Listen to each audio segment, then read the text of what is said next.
one, well, listen, it's fairly obvious. It's Danny's most excited to watch. Yeah. Caleb Williams, man, can he keep up with Jaden Daniels?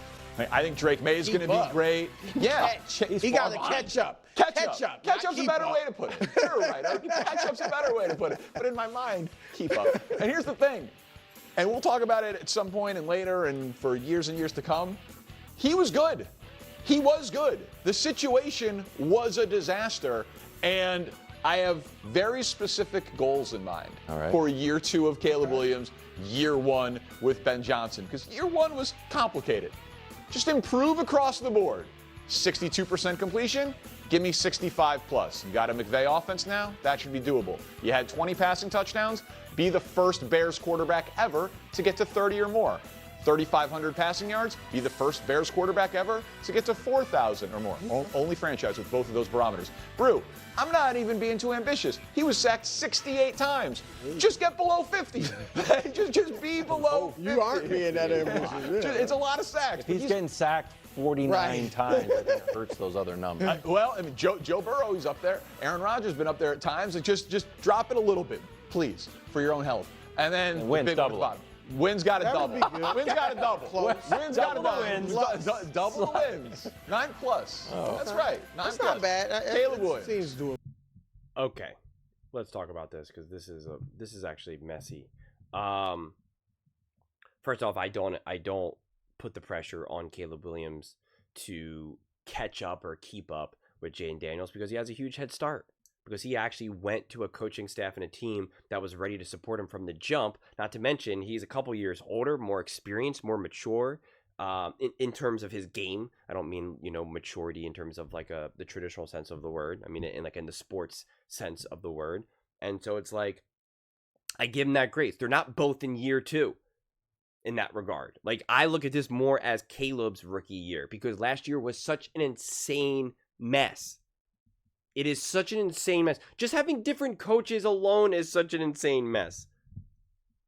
People's failure to accept the importance of coaching will still continue to boggle my mind. But I think it's really ultimately rooted in so many people just never actually having real coaches. Like real, actual, true high-level coaches that weren't just like someone's dad. I think that's something that I personally just have to accept because it matters so much. But then even this. Like, this is actually so arbitrary. So arbitrary. He has to throw 4,000 plus yards. Like, why? Who cares? Says who? Seriously. You know how many quarterbacks this past season didn't throw for 4,000 plus yards? Patrick Mahomes didn't. Aaron Rodgers didn't. Justin Herbert didn't. Brock Purdy didn't. Kyler, Bo, Stafford, Josh Allen, CJ Stroud, Jaden Daniels. So, like, why do you have to throw 4,000 yards? 4,000 yards would put you around top 5 in the NFL in passing yards. He has to do that? Or, like, that's the goal? Why? Why does that even have to be the goal? Like, why does that have to even be a goal is my point. It could be an aspiration. It could be something like, I'd like to do that, but it's just like, doesn't really make sense to me. The sacks make sense to me. Significantly minimize your sacks. And have really, to me, it's also more about the pressure to sack percentage. Because Caleb Williams was through the roof. Especially when I make it so it's not just random. You don't have like a bunch of random players who only threw the ball like once or something. You had him top 2. Behind Will Levis. That's what it's more about. And I highlighted how with great coaching, whether it was with Sean McVay or then when Ben Johnson took over, Jared Goff's pressure to sack percentage significantly increased when he lost Sean McVay, and then decreased again. And you want a lower pressure to sack percentage. So that's what I'm looking for more than just a bottom line sacks. Obviously, it's going to be part of it and going to be relevant to it, but I want to see not just the O-line protect him more, but then I want to see Caleb Williams individually do better. Because this is an individual quarterback stat. This is on the quarterback. This has nothing to do with the pressure to sack percentage. That is on the quarterback. So that's why I really like to look at that. And they all do it with different ways. Some of them escape it because of their mobility. Some of it because they get the ball out of their hands. It's all for different reasons. Jared Goff had a very low pressure to sack percentage, 16. And it was because he got rid of the ball, not because he was, dodging the defense here.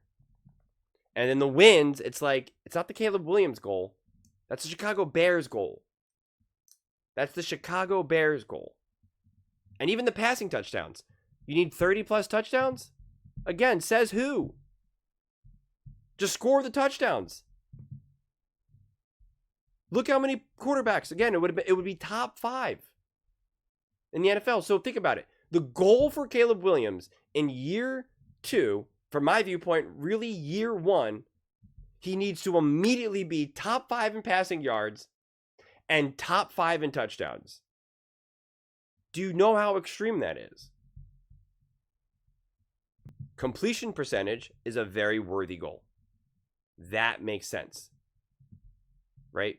When you're flirting with 50, when you're like just a couple notches above the cutoff point of like 59%, you're like, all right, let's get this up to around 65 at least, 66. I mean, I think completion percentages can fluctuate depending on the type of throws you're consistently asking your quarterback to make. So I think it kind of depends.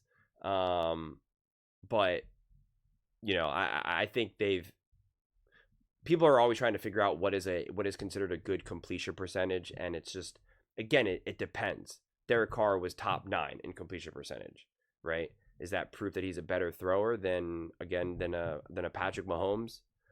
Kirk Cousins was top 11. Does that mean that he had a good season? He had a 66.9 completion percentage, but 3,500 yards and 16 interceptions. So it's like, once you kind of start talking about some of these other stats that are a little bit less straightforward, like a completion percentage, when it's actually again, there's just many different factors that can contribute to that. It's like, well, we have to kind of put everything else in context here, which is not honestly the easiest thing to do, because we have plenty of bad quarterbacks who have high completion percentage or higher completion percentage than quarterbacks that are clearly inferior, that they're clearly inferior to.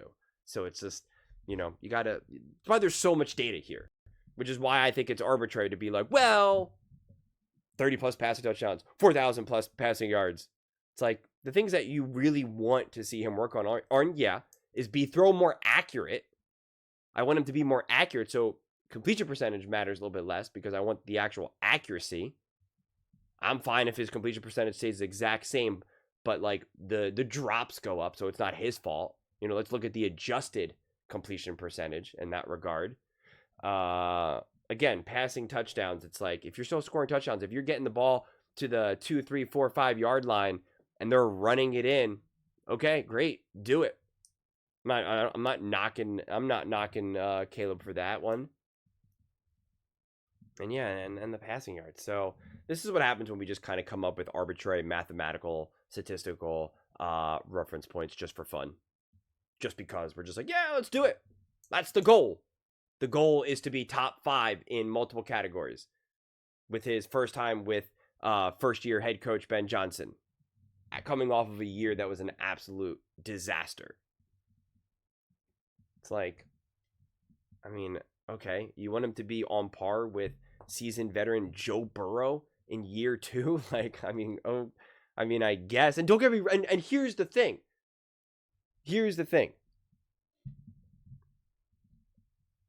The goal itself is fine. But my problem is that when you make a segment like this and you have Danny talking the way he's talking, this is more kind of like, this is what the expectations are then. This is what I believe he should be able to do. I have a goal, right? I could have a goal of hitting 1 million subscribers, or this video gets 200,000 views, right? And like, that's a great goal to have, and I can try to pursue it and do everything I can to have it. But that doesn't then create the expectations as, well, if I don't get 1 million subscribers or a 200,000 view video, that I now somehow was inferior, or I failed, or I didn't do good enough. You understand what I'm saying? Like, when you have these conversations, this makes the intention, or this tells the audience, well, this is what is great then, or this is what it should be. And I already hear the voice, well, if he's that great of a quarterback, he should be able to do it. And it's like, okay, sure. And it's not to say that I don't believe he can do that, Because it's not like we're saying 5,000 yards, 45 touchdowns, 68% completion percentage. I'm just trying to put things in perspective, just to be like, he could have an amazing year and take a huge step forward and throw the ball, honestly, kind of similar, like 3,800 yards, 24 touchdowns, 63% completion percentage, 10 wins, and the sacks. And again, I want to see him get sacked less from his own responsibility. Obviously both, but if I'm looking at this strictly through the evaluation process of Caleb Williams, it's like I want to see him get rid of the ball, whatever it may, whatever it may be. So putting arbitrary numbers on this, it's just like, I think Jane Daniels is going to ball out. And yet I have no, I want to see him throw for 5,000 yards. And I want to see him have a total of 43 touchdowns. And I want to see him rush for 900 yards. It's just like, no, I just want to see him play high quality football in important moments. I don't care what the stats look like. But those are just my thoughts. I'd absolutely love to hear yours. What do you guys all think about Caleb Williams? Him needing to catch up or keep up with Jaden Daniels, and his 2025 goals for completion percentage, passing touchdowns, passing yards, sacks, and wins. Let me know in the comments below. I read every single comment. So whether you agree with me or disagree with me, either way, let's get in some discussions. Let's get in some fights. But ultimately, let's just have some fun. And please do consider subscribing. We are building an amazing community here, and absolutely love to see you part of it. I want to build something that we all genuinely feel connected to. Something that we're really excited to be part of. I think we're on our way to doing it. Please don't forget to give this video a thumbs up, as it really does help with the visibility and the algorithm. Thank you so much. See you next time.